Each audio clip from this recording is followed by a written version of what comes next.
दोस्तों, Donald Trump ने Iran में सब कुछ उड़ाने का प्लान कर लिया है। डोनाल्ड ट्रंप ने ट्वीट किया है, आपकी स्क्रीन पर देखिए। डोनाल्ड ट्रंप ने कहा है कि ट्यूसडे के दिन पावर प्लांट, ब्रिज और जो भी उनके लिए जरूरी है सब कुछ उड़ा दिया जाएगा अगर वो डील पे नहीं आते हैं तो। कई गालियां बकी है। गालियां बकने के बाद देखिए फ्रस्ट्रेशन नजर आ रहा है बुरी तरह से। प्रेस बी टू अल्लाह भी लिखा है, यानी लोग गलत फहमी में कि भाई वो इस्लाम कबूल करने वाला है, भाई क्यों फेक न्यूज बनाते हो।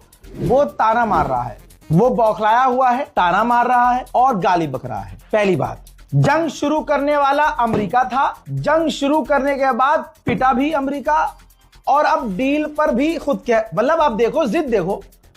अगला आदमी डील नहीं करना चाहता, ये धमकी दे रहा नहीं डील करो, और आज में डील तेरी बैल की डील कर ले, ये वाली हालत हो रही है।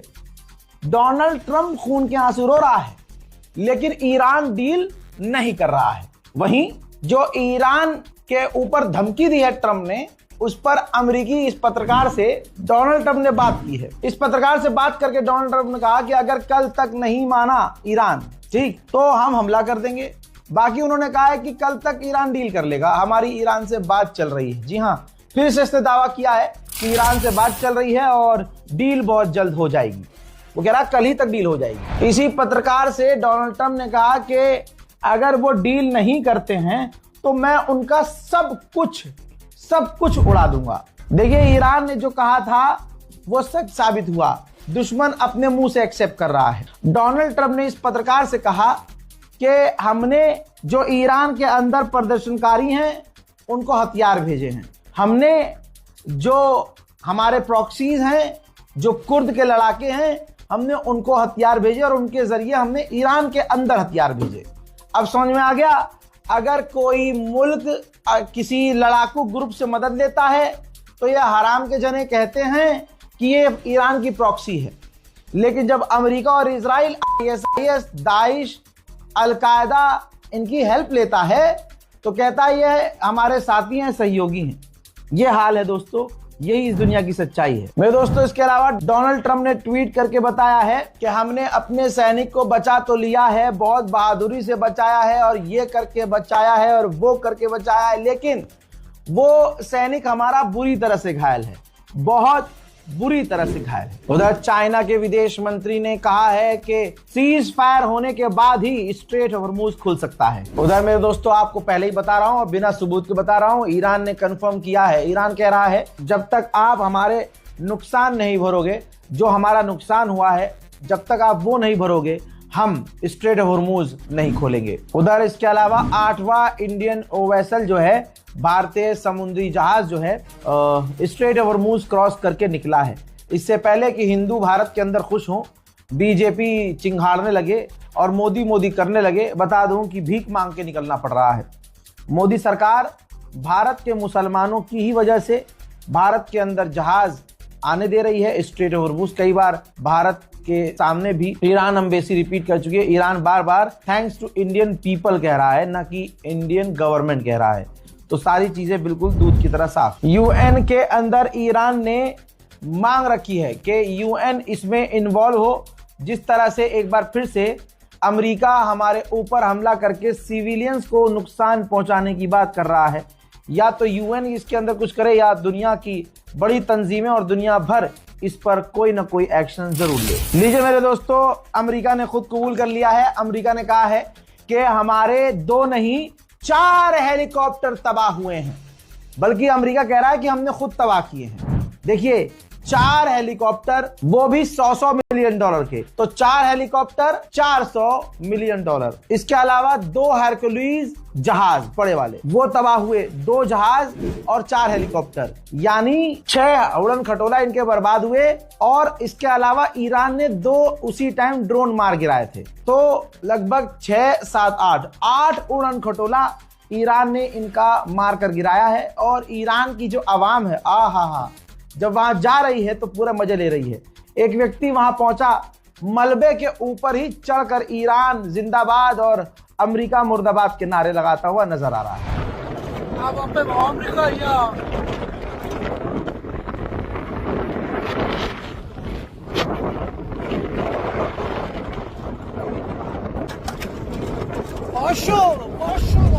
इसके अलावा दोस्तों फिलीपींस की जो एम्बेसी है ईरान की, उसने बहुत बढ़िया मीम शेयर किया है। देखिए मेरे साथ, ये देखिए।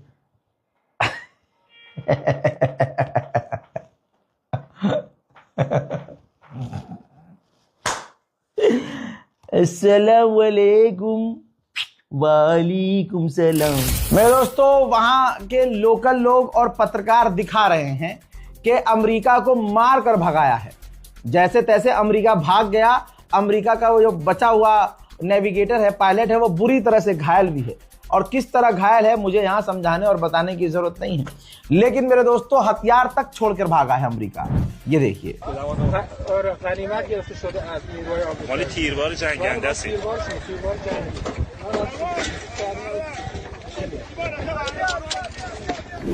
वहीं मेरे दोस्तों ईरान ने खुद वीडियो और फोटो जारी किया है, जिसमें से फोटोज आपकी स्क्रीन पर है। ये वो जहाज हैं जो एक एक जहाज, एक एक हेलीकॉप्टर 100-100 मिलियन डॉलर का था। यहाँ कोई खतरा नहीं था कि उन्हें छोड़कर भागना पड़े। सीधी बात, अमेरिका झूठ बोल रहा है। ईरान जिस तरह से पहले से ही F-16, F-35, F-15 मारकर गिरा चुका है, आपको कोई शक होना चाहिए। जब भाई साहब, जब वो एडवांस फाइटर जेट को, स्टील्थ फाइटर जेट को मारकर गिरा सकता है, तो ये जो 4 हेलीकॉप्टर थे, 2 ड्रोन थे, 2 हरकुलिस जहाज थे, इनको मारकर गिराना ईरान के लिए कहां मुश्किल था भाई। हजरात मोहतरम, पूरी दुनिया में अमेरिका का जितना अपमान हो रहा है इतना कभी हुआ नहीं। हजरात मोहतरम, उधर ईरान ने हाइफा, इजराइल के हाइफा के इलाके को निशाना बनाया है। चंद तस्वीरें पहले आपके सामने सबूत के लिए कि हाँ हमला हुआ है। किस तरह से हमला हुआ है आपकी स्क्रीन पर है। धुआं निकल रहा है, इलाके में बर्बादी हुई है। अमेरिका और इजराइल इस चीज को छुपाने की कोशिश कर रहे हैं, लेकिन वीडियो में आपको दिखाऊंगा और आपको पता चल जाएगा कि दूध का दूध पानी का पानी है क्या। दोस्तों, हाइफा के अंदर ईरान की मिसाइलों ने जाकर तबाही मचाई है। देखिए।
उधर ईरान से जुड़ी हुई एक और बड़ी खबर। ईरान में कभी भी इतने लंबे समय के लिए इंटरनेट बंद नहीं किया गया है। सबसे ज्यादा इंटरनेट का लंबा लॉकडाउन इस वक्त ईरान में लगा हुआ है। हजरात, एक क्लैरिफिकेशन आया है भाई, बहरीन की ऑयल फैसिलिटी पर ईरान ने हमला नहीं किया। इसे कहते हैं अल्लाह की लाठी और अल्लाह की मार। मेरे दोस्तों, खबर यह है, बल्कि मैं आपको एक तस्वीर दिखाऊंगा। बहरीन के अंदर ईरान की जब मिसाइल आ रही थी तो अमेरिका के पेट्रियट एयर डिफेंस सिस्टम से रॉकेट निकला उसे रोकने के लिए। तो ईरान की मिसाइल को तो वो नहीं रोक पाया, लेकिन उसका इंटरसेप्टर फेल हुआ और बहरीन में मौजूद जो उसका पेट्रोलियम था, है ना, पेट्रोलियम फैसिलिटी पेप्को, वहां जाकर अमेरिका के इंटरसेप्टर का रॉकेट गिर गया। तो उसके बाद वहां डैमेज हुआ और आग लगी। तो ईरान ने बहरीन के पेट्रोलियम पर हमला नहीं किया, अमेरिका की ही मिसाइल से हमला हुआ, वो भी गलती से। देखिए, अब मजा लीजिए।